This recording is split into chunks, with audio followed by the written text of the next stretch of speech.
Hello friends, ഇന്ന് ഞാൻ നമ്മളെ മാവേലി സ്റ്റോർ പോയിട്ടുണ്ട്. അതിനടുത്തില്ലേ നമ്മളെ സപ്ലൈക്കോ ഇല്ലേ, അവിടെ പോയിട്ട് കുറച്ച് സാധനം വാങ്ങിയിട്ടുണ്ട്. ഇപ്പം വന്നതേ ഇല്ലു സാധനം വാങ്ങിയിട്ട്. എന്തെല്ലാം വാങ്ങിയെന്ന് ഞാൻ കാണിച്ചു തരാം. ഞാനിപ്പോൾ കാണിച്ചു തരാം. ഞാൻ സാധനം എന്തെല്ലാം വാങ്ങിയിട്ടില്ല മാവേലി സ്റ്റോറിൽ നിന്ന്. കുറച്ചേ വാങ്ങിയില്ലോ, ഞാനിപ്പോൾ കാണിച്ചു തരാം. ഞാൻ അതിന് വേണ്ടി എടുത്തൊരു വീഡിയോ ഇത് എന്തെല്ലാം ഞാൻ വാങ്ങിയെന്ന് കാണിക്കാൻ. ഞാൻ അതിൻ്റെ ഇത് ഇപ്പോൾ കാണിച്ചു തരാം. ഇതാ ഈ സഞ്ചിയിലുണ്ട് ഞാൻ സാധനങ്ങൾ ഇപ്പം വാങ്ങിയിട്ട് വന്നതേ ഉള്ളൂ.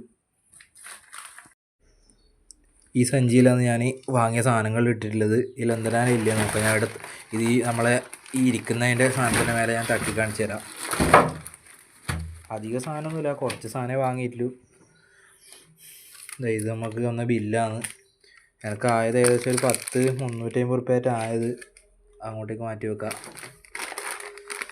ഒരു മസാലപ്പൊടി വാങ്ങിനി, മറ്റേ ഇറച്ചി മസാലയുടെ മസാലപ്പൊടി വാങ്ങിനി. പിന്നെ വാങ്ങിയത് കുറച്ച് ഉഴുന്ന വാങ്ങിനി, ഉഴുന്ന്.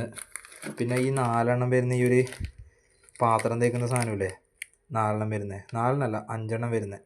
ഇതിനത്ര 36 റുപ്യയില്ലോ 5 അത് ഞാൻ വാങ്ങിയ മാവേലി സ്റ്റോറിൽ നിന്ന്.